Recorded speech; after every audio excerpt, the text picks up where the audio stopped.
Welcome back to the Important Nonsense Podcast, 32 teams in 32 days. Neil Smith, Mike Burland, Jason Draven, taking you around the league, doing our thing, getting you prepped up for your fantasy drafts in the next couple weeks here. Today, we will be breaking down the New Orleans Saints. It's right there in the title card for you. But for those of you who maybe choose not to read, because reading is for nerds, we will spell this out. Or I guess you theoretically could be listening to us in your car on the audio version of that, I suppose. And thank you for taking us with you wherever you may happen to be going. The I mean, couple I like quick to travel, so this is great. Sure. Take me Sure. wherever. I'll go with you. Take me to the grocery store. Take me to see the in-laws. They'll love it. Whatever The in-laws would love it. They'll love this show. They're gonna want to hear all our thoughts on Kendre Miller. But before we get into the Saints, a couple quick PSAs. As always, today is the 12th of August. If anything that we say sounds a little bit dated, that would be why. Check out the wrap-up show, the live stream on Friday, September 1st, where we go round the horn again one last time, updating any takes that need to be updated right before draft day. Because you should be drafting over Labor Day weekend. If you are not, you are doing this wrong. You should want to draft with all available information. I know some people do slow drafts and things like that, but hey, don't say we didn't warn you. If you draft early and your guy gets hurt, feels bad, man. Feels bad. This is based on 12-team PPR redraft, standard 16-round draft type of stuff. We will obviously have takes for other formats, but we will call that out as a baseline. You should be evaluating this as by that format. That is what this advice is designed for. Most of the rankings that we will be referencing come from the Fantasy Pros ECR, which we are part of. We are a Fantasy Pros affiliate. Thank you, Fantasy Pros. We enjoy working with you. We get our depth charts courtesy of Player Profiler. Shout out to Jack Kavanaugh. Hope you're well, buddy. Thank you for all the hard work as always. Check us out at importantnonsense.com. Sign up for our fourth wall. Get behind the scenes access. Get all the paywall content that we have, including Important Nonsense After Dark, Jason Draven's OnlyFans. Oh wait, we're not supposed to be talking about that. Whoops. Never mind. Sign up for our Discord and ask Jason about that though. Bring it up to him. He loves talking about it. And I like making money, so whatever works out well, we'll go. He does. He does like making money, and he's amenable. He's amenable to Jason works for hire. It's just moose stuff. What's moose stuff? Maybe I could Google that joke for those of you who don't get it. Like you'll find it. Marry your moose, man. We're 3 minutes in and we're already off the rails. Fabulous. I love it. That's beautiful. That's par for the course for us here today. So with that, all those lovely PSAs out of the way, check out our Discord though. Keep Jason company. He would love to talk to you about his crazy hot takes and answer all of your questions. So we have a pretty active community in there. People are already asking questions about the waiver wire, which is shocking to me considering we're 3 weeks away from the season, but people already have waiver wire questions. What a world that we live in. And keep Mike and I'll answer all your trade questions. Yeah, that's not me. Yeah, we will answer your trade questions. Post your team if you want real answers. Format and probably your opponents. No. Yeah. Oh God. Yeah. We'll go all the way around that for you. We'll do that.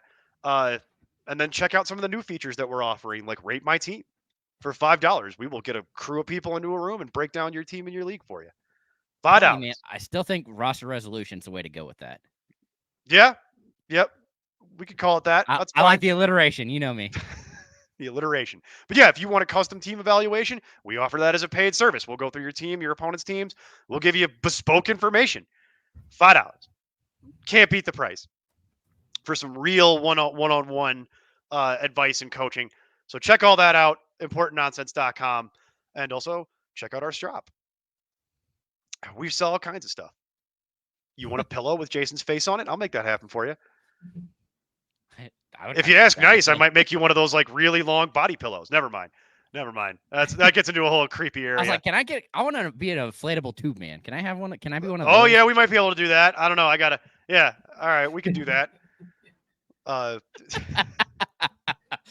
Get on the rails. Neil, you're supposed to be driving the ship. No, this is more fun. I'd rather just keep us off the rails, to be honest with you. That's why I work with a guy called the Derailer. He's right there. He's on the show today with his little hat with an A on it. That's what it is. I mean, if I really wanted to derail us, we could start talking about terrible movies. We could do that for a show. But we don't have time for that today, folks. We've got to go through the Saints. A lot of ground to cover here. What you're actually here for is to hear us break down the Saints roster. There's been some changes. There's been some changes. Long ago, it feels like, are the days of us talking about Taysom Hill being a quarterback for this team, and the Saints seem to have kind of given up on some of this stuff. They've brought in Derek Carr from the Raiders. As a football move, I actually don't have a problem with this. We've talked about Derek Carr for how many years, right, guys? It's similar to the Kirk Cousins argument for 2 days ago. He's the other side of that Kirk Cousins coin, where it's like he's right in the middle of quarterback ranking. You kind of know what you're getting.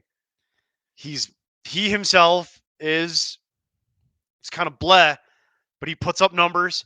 What's different between him and Kirk Cousins is that Derek Carr, about twice a year, you'll have these games where you're like, what are you doing? How did you forget how to play football? And then he goes right back to normal the next week. Typically, it's just historically, that's how it goes. You have those moments with Derek Carr where you're just like, what is going on in this game? How does he have 3 interceptions? What are you doing? Like, he's just not seeing the field well that day.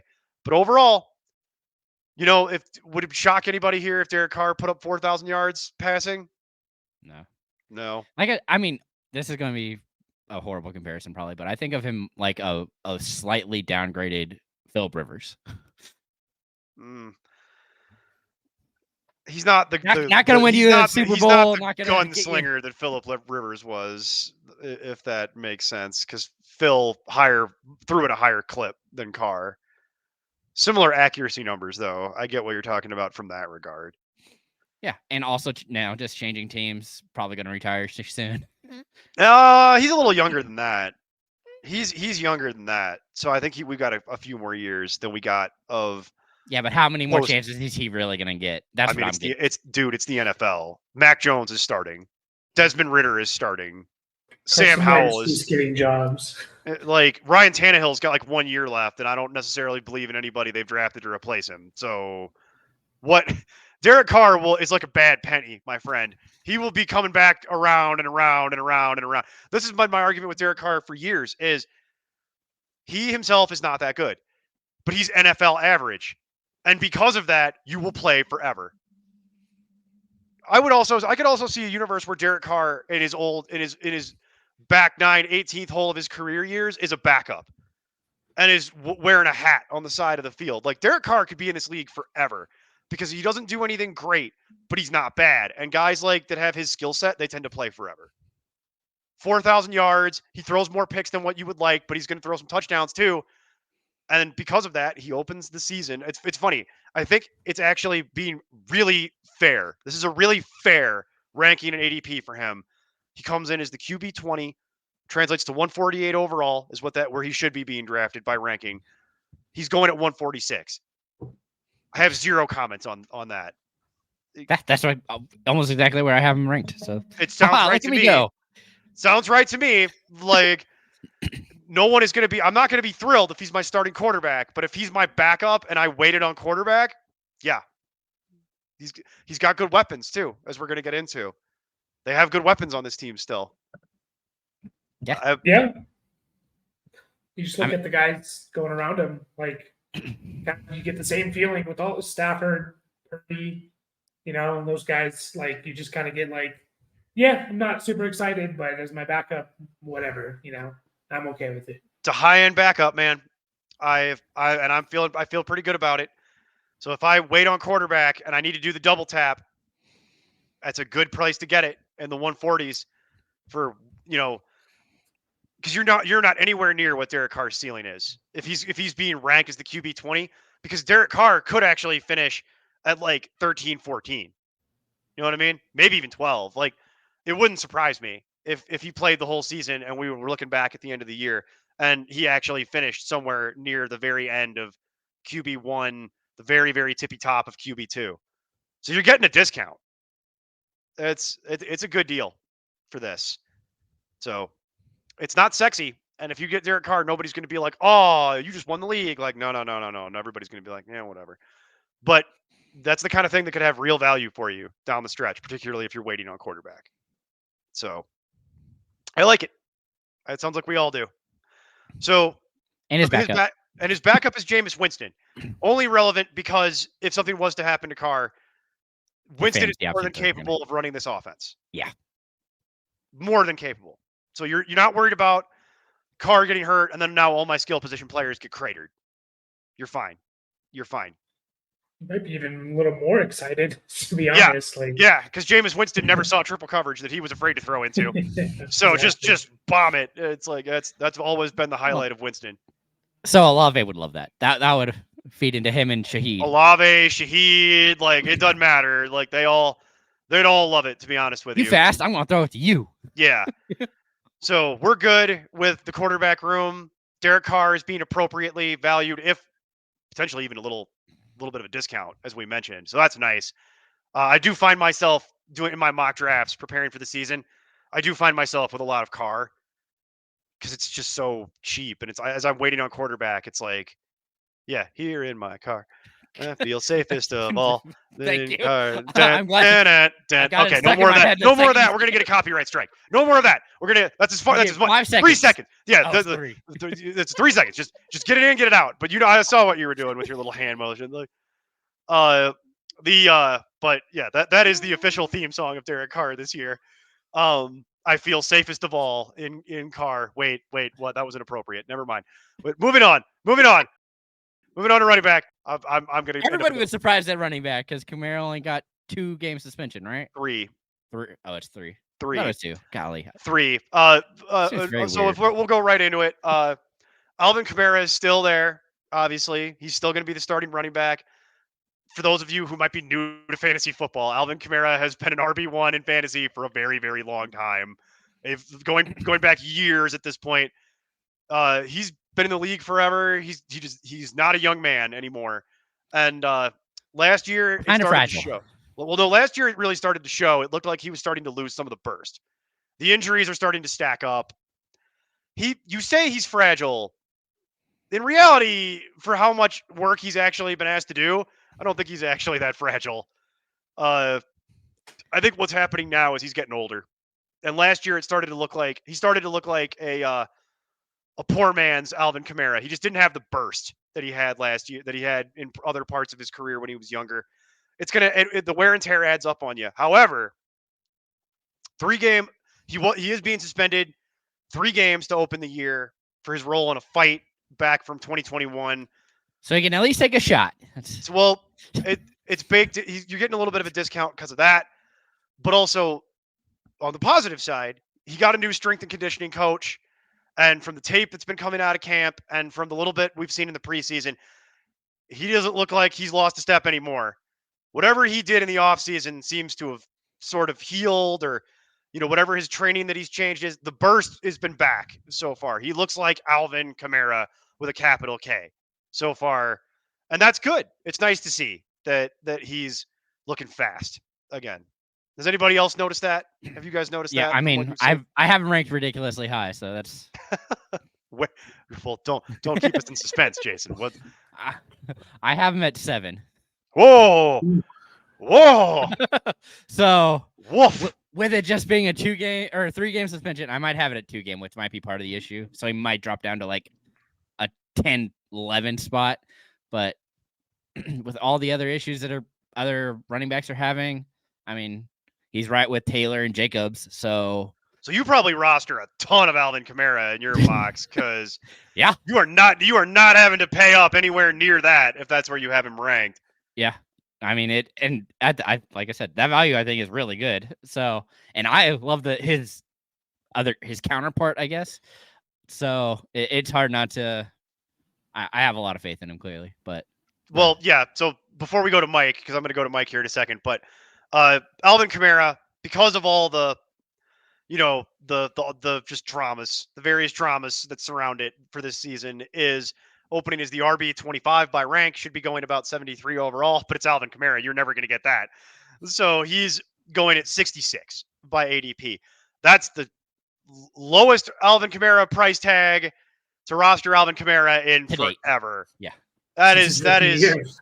This is the If this is where, I mean, my God, the potential You like value shopping on, on Wish. This is the guy that you're getting a gold teeth from. It's a crazy discount based on previous years because you're talking. I mentioned it. You're talking about a guy who was a first round pick for a long time. So, Mike, what do you think about Alvin Kamara? What are your expectations for him? Yeah, I'm very high on him, like you guys. You just look at his stats from his 2021 stats were not far off from his 2022 stats. He's not at the Alvin Kamara. He's not catching 80 passes like he did in the past. Maybe that's comes back a little bit, but the guy's going to catch at least 50, 60 passes. Yeah, that's the floor. That's the absolute floor of that. It is. Yeah. So, yeah, I don't see him being worse than like an RB 15, top 15. Yeah, last year he missed 2 games and was RB 16. Yeah, right. Yeah, there you go. So, right. Yeah.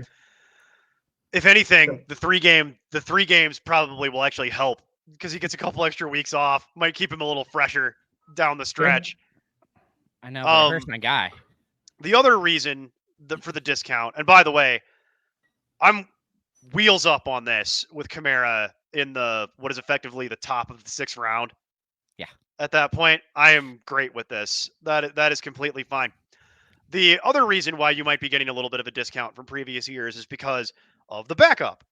I think that might be part of this. So you have Jamaal Williams coming over from the Lions. The Saints paid him a ton of money. You knew somebody was going to pay Jamaal Williams a ton of money coming off the season he had, where he was a top 12 running back, all based on 1-yard touchdowns, little bunny touchdowns. He had the LeGarrette Blount season. For those of you who've been playing fantasy football for a long time, you'll understand that reference. He had the LeGarrette Blount year where he just plowed it in from the 1-yard line a bunch of times, and they all count. He's very good at it. I don't necessarily think he's going to be able to repeat that touchdown. Jamaal Williams, to me, is one of the poster children for touchdown regression for this year, because how could he not be? Similar to how Christian Watson on the wide receiver version of this conversation, where it's like, there ain't no way you scored that many touchdowns, man. That's not repeatable. Because touchdowns are essentially random, as we know. But Jamaal Williams, to the extent that touchdowns, can be predicted, he should get a number of them. You got to imagine they brought him there to be the battering ram. Yeah. And they needed a quality backup because they knew that that Kamara was going to miss some kind of time. They didn't know it was 3 games at the time. But also, a lot of people were going, yes, it was like 6. Probably 4 to 6, yeah. Historically, the Saints are more than capable of rostering 2 running backs and making them matter. That is not a new thing for the Saints team. And we've seen Kamara be worthy of a first-round pick with other guys on this team. So Jamaal Williams, in and of himself, opens as the RB39, translates to should be going about 99 overall based on the tiers and the rankings. He's going at 97. So 97 overall sounds about right to me for what I expect his role to be. My expectation is that he gets a lot of the between the tackles work to try and keep Kamara fresher. He's not a particularly good pass catcher.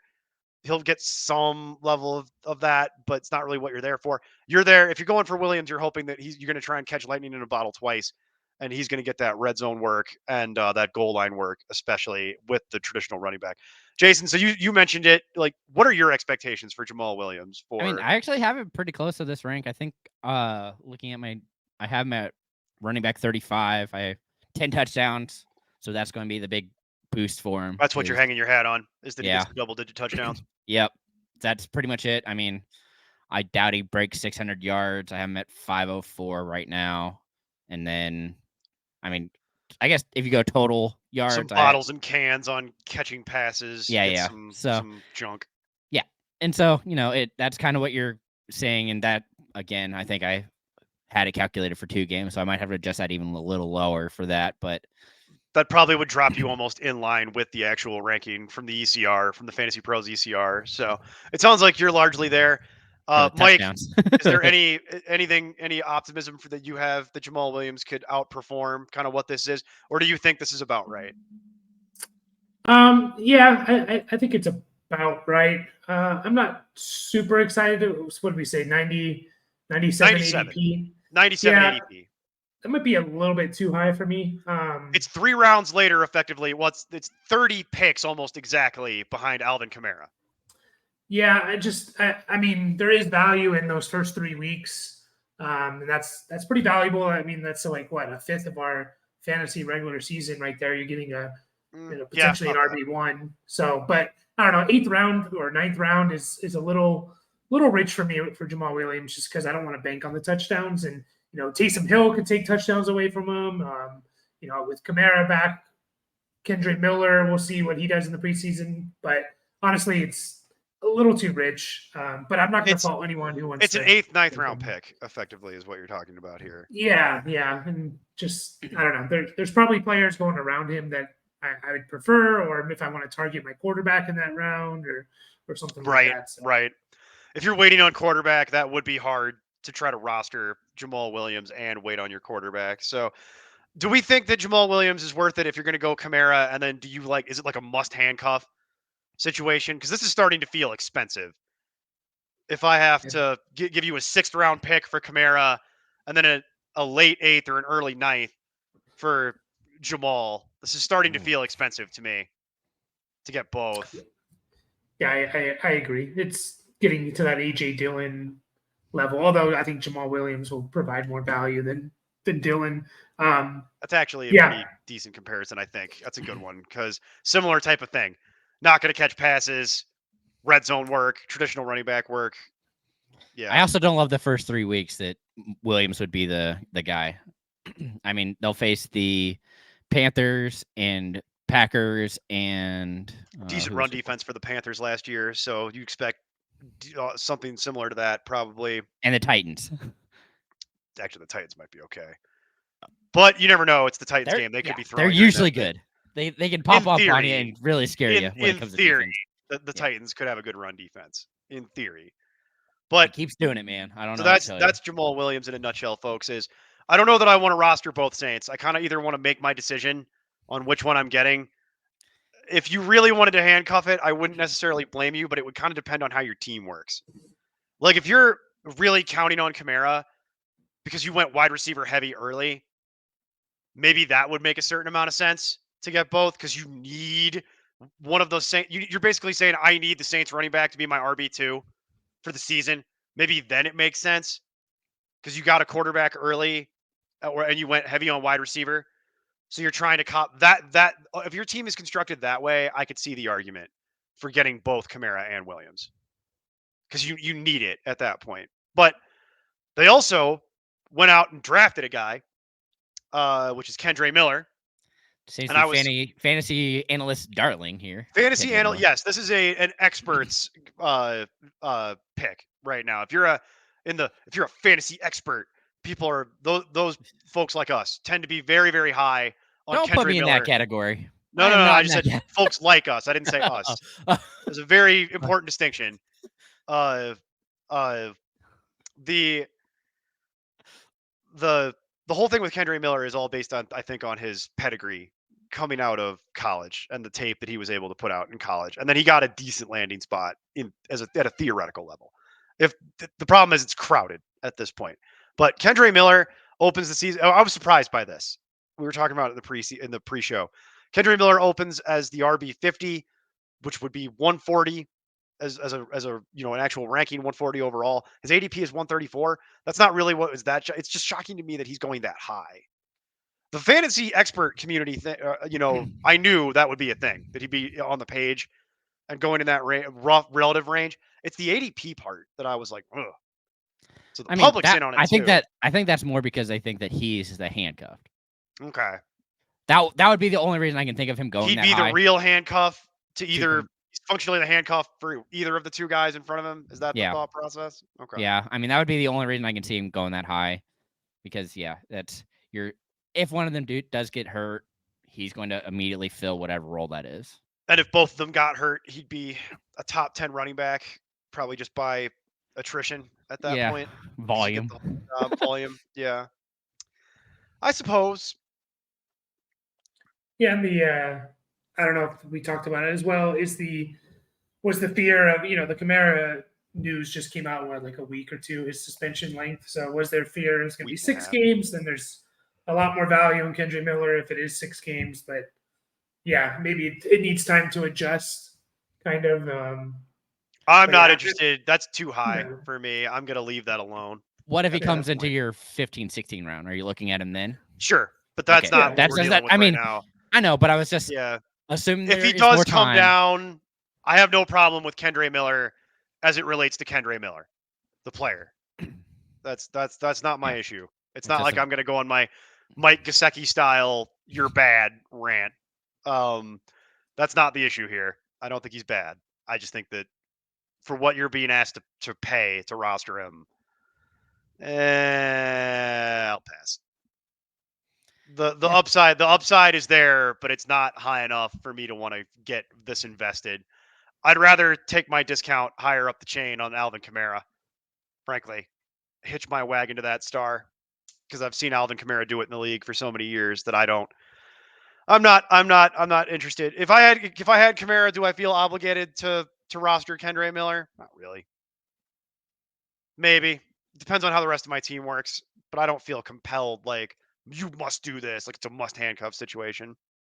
So let's go through wide receiver real quick. Wide receiver is a fascinating topic for this team because of just what the room consists of. You have Chris Olave, burst onto the scene last year, really making strides in his career. He's kind of developing into the player that a lot of people thought he could be. And this year, you're paying for it, folks. He opens as the wide receiver 12, translates to 23 overall, or where he should theoretically be being drafted. His actual ADP is 28. So it's third round pick. If you want Chris Olave, I don't actually really have an issue with that. All the camp reports have been really, really positive. Is anybody, I will say, this does feel like the sticker price, though. You're paying full retail, no discounts. Does that scare you guys? What would have to happen for him to be, what's his ceiling in your guys' mind? That's probably it. That I would probably have him right there as the ceiling. I'm looking more. You're talking about a back end wide receiver 1 in fantasy is what Yeah. he is. That's what he's being valued That's at. also because the only reason I'm worried about that is because of the guy who's also been getting hype, which is Michael Thomas. And that makes me more nervous because, we'll get into the Michael Thomas thing properly in a second, but I understand where you're coming from there. But if I thought he was going to see 130 plus targets, it'd probably move up more for me. But I don't have him that high. Yeah, Mike, do you have any optimism that he could do better than the back end of wide receiver 1? Like, really? If everyone stays healthy, probably not. But I'm not really worried about Michael Thomas. He's at the point where I need to see it. I like Olave.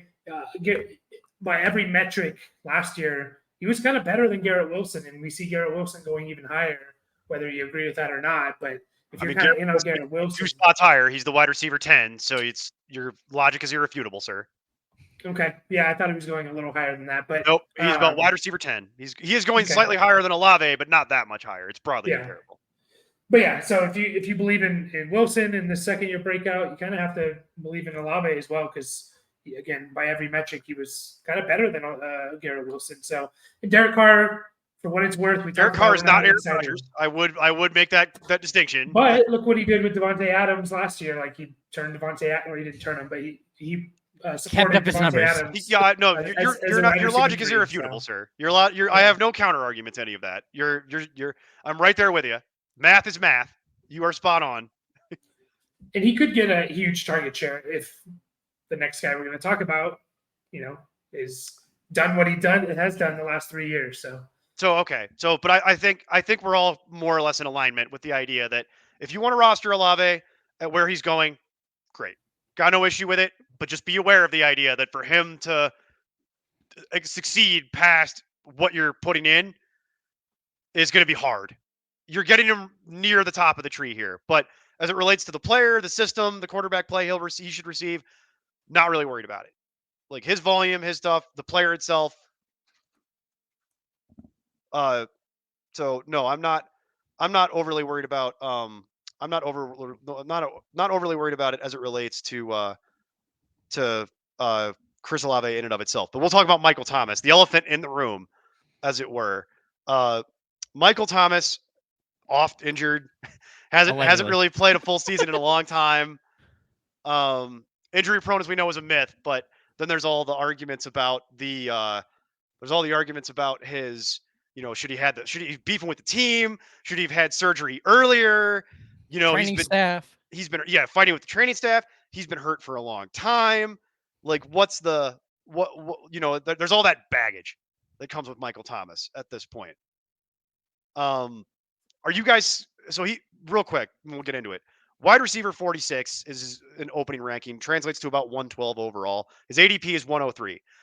Michael Thomas is someone who's rostered a lot of Michael Thomas. This is like an abusive relationship where it's like, no, you're hurting me. No, you're hurting me. I can't stay mad at you. Reconcile. No, you're hurting me. No, you're hurting me. Reconcile. No, you're hurting me. That's literally the arc of what it's like to roster Michael Thomas over the last several years. That's literally how it's like a Lifetime movie. It's hurt. A lot more hurt. But you stick around because when there's just enough good in him when he plays that you're like, that's what I wanted. He's wide freaking open. Even like it's definitely an interesting situation to say the least. But are you guys afraid of getting in at 103 at what his ADP actually is? I mean, I prefer other people around that range, so I'm not going to be rostering a whole lot of Thomas, but I get why people are. I mean, because like you said, if he does show up like he can, he's probably going to be the guy you see with more touchdowns than anybody else on the team. Yeah, he's not killing it. We talked about it in the pre-show. He's not killing your team. Not, last year I think he was going sixth, seventh round. It's sixth, seventh round, depending on who you're playing with. Yeah, that hurts. But now it's like, okay, you can take a shot. All the reports, we saw his big monster year 4 years ago now. Even last year, you talk about that, keep coming back. It's like, oh, he had like 17 catches in 3 games. Like, oh, I had a lot of Michael Thomas. Trust me, I'm aware. Yeah. I had plenty of Michael Thomas last year, and I was feeling great about myself for the first 3 weeks of the season where I'm like, look at you go, Michael Thomas, go. And no, gets hurt again, functionally done for the year. And then now he's old. He's at that old age now. He's 30, So, all the worries you have about, name whatever receiver, Keenan Allen, Devontae Adams, these guys going to have it with Michael Thomas, who hasn't done anything since 2019, essentially. So, but which feels like it was just yesterday, by the way, folks. Doesn't that just feel like it was just yesterday? And then you realize that it's 2023? Yep. That was actually kind of getting to be a long time ago. Yeah. Well, to be fair, it's that 2020 that makes it feel like it was so I know. long ago. COVID reset the clock. It makes it feel like this just happened, and then no, that was 4 years ago, bro. Whoops. Well, time flies. I have learned absolutely nothing. I have learned nothing. Because if you're telling me I can get him at that ADP, I keep looking at it and I'm like, because I just can't convince myself to not do it. I have learned absolutely nothing, and will probably be one of those people that rosters Michael Thomas at that ADP. Yeah, I probably will. I can't quit it. It's like a bad drug. I can't get clean. And I feel like and there's nobody that you would like in that area except for Kirk Cousins. Right, exactly. So for me, I'm looking at it and I'm like, if I haven't waited on quarterback or whatever or if I'm going to wait even longer, I do find myself picking Michael Thomas. I have to admit, I am a Michael Thomas apologist. I have learned nothing. I will continue to recommend this because I just can't quit the idea that if he's actually healthy and in form for what I have to pay, I can really make a huge return on investment potentially here, even with Chris Olave. It doesn't even change my feelings on Chris Olave. So it's but then you have Herbert in that same area, like Khalil Herbert in that Khalil Herbert. Area. I know that's a weird one. That is a weird one because granted they are playing right now, but he had a long pass for a touchdown. Well, you see the upside. It's just that Khalil Herbert can't pass protect, as we talked about during the Bears show. But that's the thing that scares you. He can catch the passes fine. Pass protection is the thing he can't do. Hence why all the Roshan love. Which I'm sure we'll rehash this conversation on the wrap-up show. Let's keep going with the Saints though, because we need to keep on trucking. I think we've covered the risk reward of Michael Thomas in the background, and then Rashid Shaheed is the other risk reward, baby. That's life, man. You got to risk it for the biscuit, as the kids say. Sometimes the one of the ones that I think is interesting is Rashid Shaheed. That's Rashid why the Shaheed, risk rewards here. he's fast. He's fast. He'll break Fast. one. He'll break one real quick with you looking. He's fast even by like NFL standards, where you watch him running on like where everybody's kind of fast. You know what I mean? To be in the league, you got to be X level fast. He's fast even by those standards, where it's like, geez, look at him go. He runs kicks and punts. If you play in a kick punt return league where you get points for that, Rashid Shaheed goes up. I'll tell you that right now, because he's really good at that job. But he's just incredibly fast. And there is some just raw athletic ability with the man. I get the appeal. He bursts off the screen when you're watching him play. And it's kind of underknown, to be honest, because he broke out last year to the extent that, broke out. You know what I mean? He became a fantasy thing a little bit. But he opens this year as the wide receiver 70, which should translate to about 156 overall. He's being drafted at 186. So functionally, the last pick of the draft, like 5 spots before the end of your draft, is when Rashid Shaheed is going. Does anybody interested in Rashid Shaheed? He's Any- a dart like throw he's- guy, man. Yeah. He'll break off that long play for you and get a touchdown. I've taken him a lot in like my best ball drafts, but he's the perfect kind of player for that. But he just seems like in a lineup league, man, how are you ever going to justify like starting him unless? It's not by choice. It's Yeah. like weird flex type of thing, like home run. I'm gonna get blown out in my league this week. I'll throw him in because if I'm gonna win, I need somebody to put up a 40. Yeah, that's the type of thing you're talking about. I mean, in the year though, he was on the field for over 60% of the snaps. That was my point. He clearly earned a job. Yeah, and this year he's already starting in 3 wide receiver sets. He's on the field every time. Yeah. One thing I will say about that though, a lot of times look at the Chiefs and MVS and Mecole Hardman, like their role is to kind of just keep that deep threat there, and then it doesn't really translate take the into top anything. off the defense effectively. So maybe that's just his role where he just doesn't, he's out there doing cardio essentially. He's running wind sprints, but he's a lot faster than MVS and younger and more talented. So yeah. I see what you're saying though. The field stretcher role is kind of what it is. So that caps his. It's hard to predict, to your guys' point, when he'll go off. But in a best ball, for sure, I'm with you on that. But I'm interested at the end of my draft. If he falls out of draftable range at any point, he will be on your guys' waiver wire show. I can pretty much guarantee that because he's too athletically gifted to. He'll be on the fringes of fantasy all year. Is kind of what it is. But yeah, dart throw at the end of your draft. Fine with it. This team will throw enough to where he will do stuff. It's just going to be hard to predict. I think Carr had like the second or third most deep passes last year as well. Yeah, he did 20 yards or more. So he did. Yeah. But none of these other guys, Tre'Quan Smith, I think the ship has sailed on that unless somebody gets hurt. James Washington, Brian Edwards, these are just guys. That's the rest of their room. They don't particularly matter. I had to pull a player profile because I wanted to see what the comparable was for Rashid. What is it? I don't actually know. What is it? Cedric Wilson. Yeah. I could actually see that. Whether they say that. That kind of makes sense. Jason, I'm going to lay out here for you, buddy, because we're going to do your favorite part of the show. We're going to move to the final position group, and this is where we're going to clear out of Jason's way.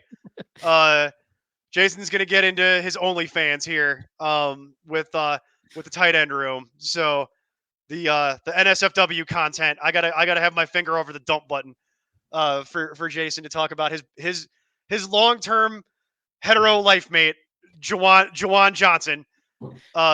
Starting tight end for the Saints, Juwan Johnson, opens the season as the tight end 18, should be going at 169 overall, is going at 168 by ADP. Jason, the floor is yours. Feel free to talk about Juwan Johnson for 5 uninterrupted minutes while I go get a snack. I mean, it's hard not to like this guy.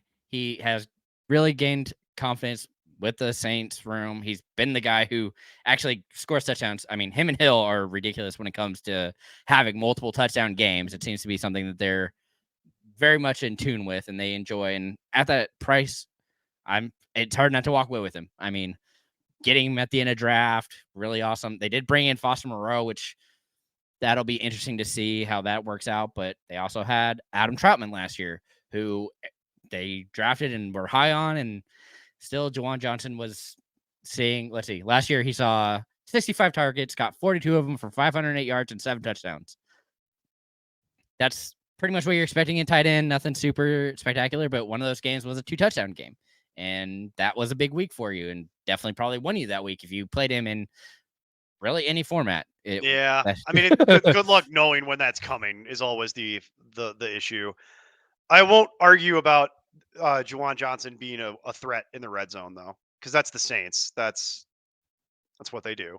So it's completely fine. I also, Jason, I do find myself rostering Juwan Johnson at the double tap. If you wait on tight end and you get 2, it's not a bad idea to stick him on the end of your bench and see what happens, because it's not expensive, and he's firmly in that tight end category of, like, if he falls into the end zone any given week, it's possible, and I might win my week because of it. So, and he's gotten better every year he's played. I mean, his catch percentage has continued to go up. Nobody's arguing with you about Juwan Johnson having value and being a good pick ADP wise.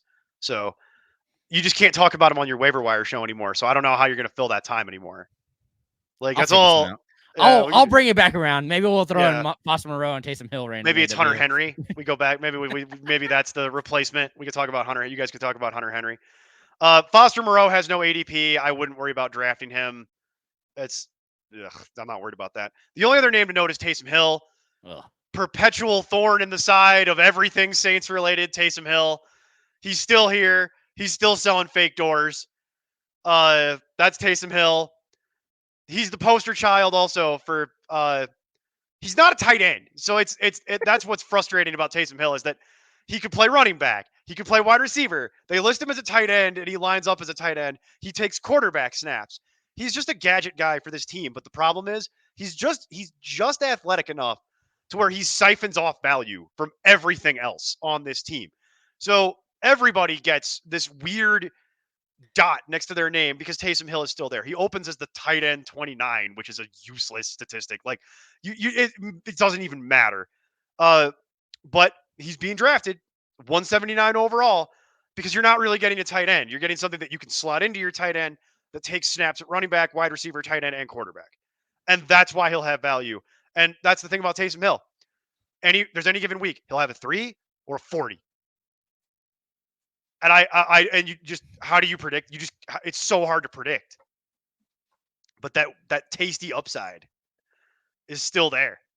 It's maddening. Do you guys find yourselves rostering Taysom Hill in draft? No, but it's just out of spite at this point. I mean, I can't do it. Even last year, he was the tight end 9. And I'm like, I hate this guy. Why is he around? This giant jerk who's supposed to be a quarterback just takes the ball and runs it up the middle for a touchdown. And I'm like, no, why couldn't that gone to the tight end? Or why isn't that Alvin Kamara taking that up the middle for a touchdown? You giant jerk. Stop that nonsense. What a pain. Yeah, I mean, he's a tight end that's going to give you 3 or 4 carries a game, most likely at worst. So, carries. Yeah, I'm not going to run carries. Yeah, which is, and maybe 1 or 2 targets. Like, it's so annoying for a tight end. Like, man, give me 5. I'd rather 5 carries from it. I don't know. It's crazy. It's so hard to, like you said, best ball. I'm in best ball. Sure. In best ball, it's a whole different conversation. If I don't have to figure out when the 40's coming, great. I'll just take my 40. But that's the problem. Juwan Johnson, 7 touchdowns. Taysom Hill, also 7 touchdowns. Yeah. But that's just rushing. That's not it. He has 2 receiving touchdowns on top of that. But that's the issue. They put him in the Wildcat, and then he just takes off, and he scores. And like on those weeks where he scores a couple red zone touchdowns or he breaks a 40-yard touchdown, because he can do it, that's the giant madness of it. It's really annoying because it makes it difficult to really want to roster Taysom Hill and be excited about it. But he siphons off value from everybody around him. 96 rushing attempts, 575 yards, 7 touchdowns rushing last year. And you could play him as a tight end. Yeah. That's why he ends up as the tight end 9. Because when he blows up, he goes way up the page. Only saw 13 targets, though. Doesn't matter. And I don't know Not how you relevant. can be a tight end if that's running back makes more sense. Well, he Tight probably end- should be being listed as a quarterback or a running back or something like that, but he's not. He gets listed as a tight end on every platform. That's why it has value, because tight end is such a bleep show that anybody who could play like that could be listed as a tight end will immediately have some level of value. So I can't really argue with these people on Twitter anymore that are like, you should roster Taysom Hill because he plays as a tight end. I'm like, well, yeah, if he's rostered as a tight end, sure. Can't even fight with you about it.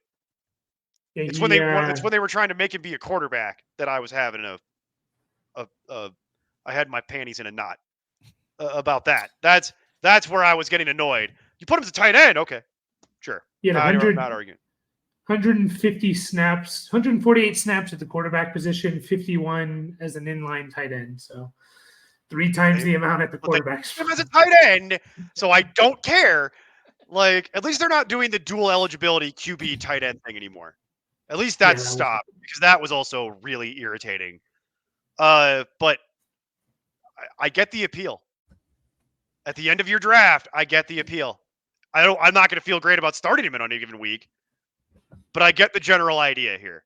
I can't say that I'm going to be like looking at you weird for doing that at the end of your draft, where it's like, I will 100% be judging you if you pick that's judging, not understanding. You're judging them, and which I comprehend, but it's different than being like, what are you doing? No, I understand what you're doing. If you want to be bitter and judge people for it, that's a different thing. Oh, okay. And you made that very clear that's why I laughed, because are you willing to roster him? And it's no, out of spite. I'm like, yeah, that's funny. I get the emotion. On brand. Well, because it's screwing up your Juwan Johnson love fest that you want to architect over there. Even Kamara, it also hurts both of them. It screws with Kamara as well, and Jamaal Williams and Carr. It does throw a wrench into certain things, and he's still there. He's not a Bronco yet.